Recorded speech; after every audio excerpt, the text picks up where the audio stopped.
je m'appelle Marie-Lily et je vais vous raconter des histoires que j'ai écrites avec des petites mains et ma petite tête. La première histoire va parler de Léo l'ours, de Nico le pingouin, de Mishka l'husky et de Muche le renne. D'accord? Allez, on part au pôle Nord? On part au pôle Nord. Peut-être. Oui. Il était une fois, au pôle Nord, au pays du Père Noël, un petit ours blanc qui s'appelait Léo. Léo passait beaucoup de temps avec ses trois amis, Nico le pingouin, Mishka l'husky et Muche le renne. Tous les quatre formaient une sacrée équipe. Ils organisaient des concours de pêche que Muche le renne arbitrait très sérieusement.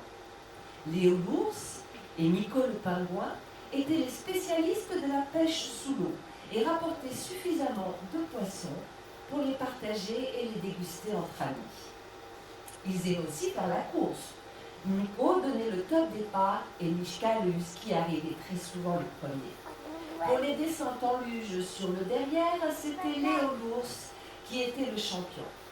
Un jour de décembre, où il venait d'engloutir quelques bons gros poissons, Léo semblait tout triste. « Mais qu'est-ce qui t'arrive, Léo?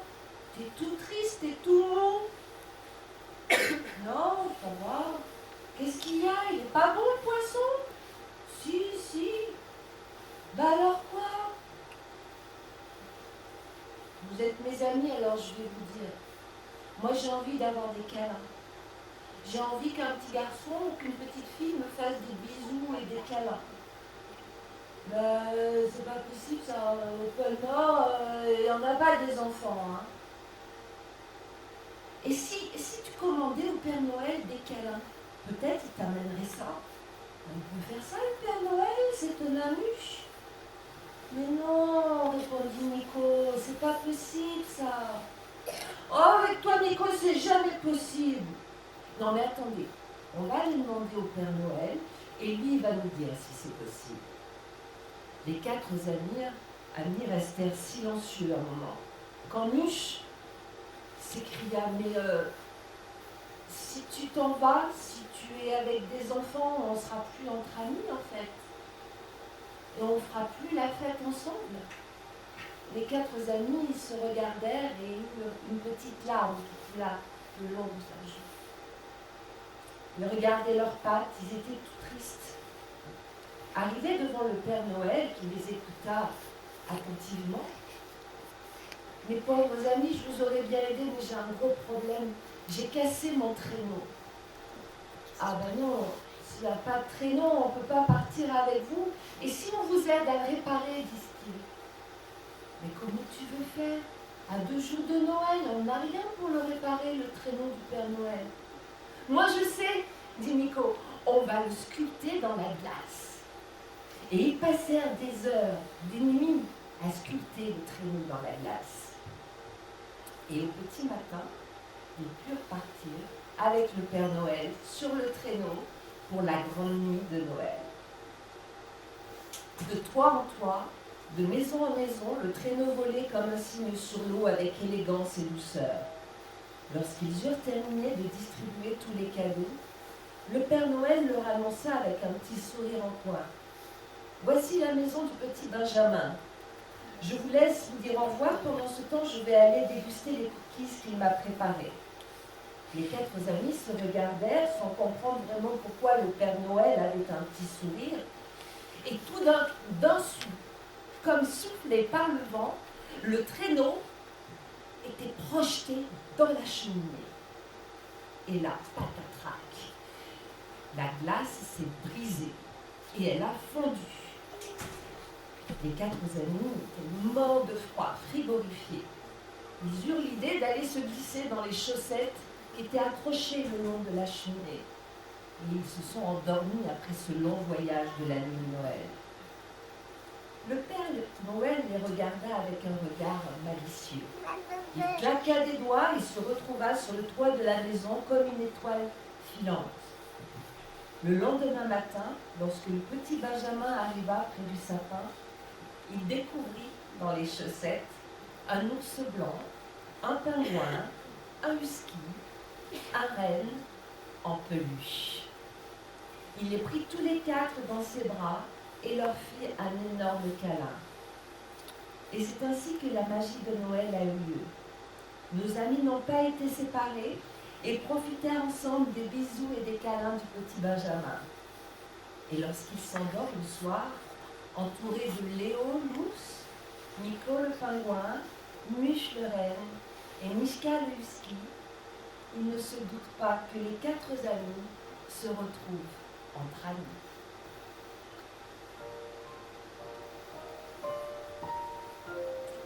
La prochaine histoire va être le joyeux Noël de Grignotte le lapin, de Matou le chat et de Coucou le hibou. Ce matin-là était différent de tous les autres matins, c'était la veille de Noël. La neige avait recouvert les branches d'arbres dénudées, la forêt avait enfilé son manteau tout blanc. Grignotte le lapin et Matou le chat, qui revenaient du village, ne se pressaient pas pour rentrer chez eux, quand soudain, ils entendirent des sanglots. Quelqu'un pleurait. Ils tournèrent la tête dans tous les sens pour trouver d'où venaient les pleurs, et c'était là, tout près d'eux, le petit sapin. « Ah, pourquoi tu pleures, petit sapin? Tu en as un gros chagrin, dit Grignotte le lapin. Tu n'as pas été choisi pour aller dans le salon des hommes pour Noël. Bah, ne pleure pas, petit sapin. On fêtera Noël tous ensemble, consola Matou le chat. Mais moi, je voulais avoir des belles décorations, des guirlandes et une belle étoile juste au-dessus de ma tête, dit le petit sapin. Tu sais, expliqua Grignotte le lapin, il paraît que ce n'est pas amusant du tout dans le salon des hommes. D'abord, il fait très chaud, on perd toutes ses épines. Et puis en plus, quand la fête est finie, on nous met dans la rue, avec les poubelles. Le petit sapin a été très surpris. On ne lui avait pas dit ça, qu'on mettait les sapins à la poubelle. Du coup, il avait arrêté de pleurer. Et après avoir bien réfléchi, il leur demanda, mais vous êtes sûr de ça? Vous dites pas ça pour me consoler? Alors là, pas du tout, hein, répliqua Grignotte le lapin. C'est Coucou le hibou qui me l'a dit. Et si tu veux, on reviendra ce soir avec lui et il te dira ce qu'il a vu. Et puis tu sais, il a des gros yeux, le hibou, donc il voit drôlement bien. Grignotte le lapin et Matou le chat reprirent leur chemin en promettant à leur ami de revenir avec Coucou le hibou à la tombée de la nuit. Le petit sapin ne savait plus quoi penser. Trop de questions tournaient dans sa tête. Quand tout à coup, le soleil n'éclairait plus la forêt. Il crut que la nuit était tombée tout d'un coup. Mais non, c'était le grand chêne qui s'était penché vers lui. Écoute, petit, tes amis ont raison. Un arbre est fait pour vivre dans la forêt, dans les bois, pas dans un salon. Le petit sapin n'en croyait pas ses oreilles. Le grand chêne lui parlait à lui le tout petit. Ça alors. Du coup, il se sentait un peu moins petit. Il s'est même grandi un petit peu comme ça, en se redressant. Crois-moi, petit, continua le grand chêne. Ta vie est ici. Reste à mes côtés, je t'apprendrai des tas de choses. Merci, grand chêne.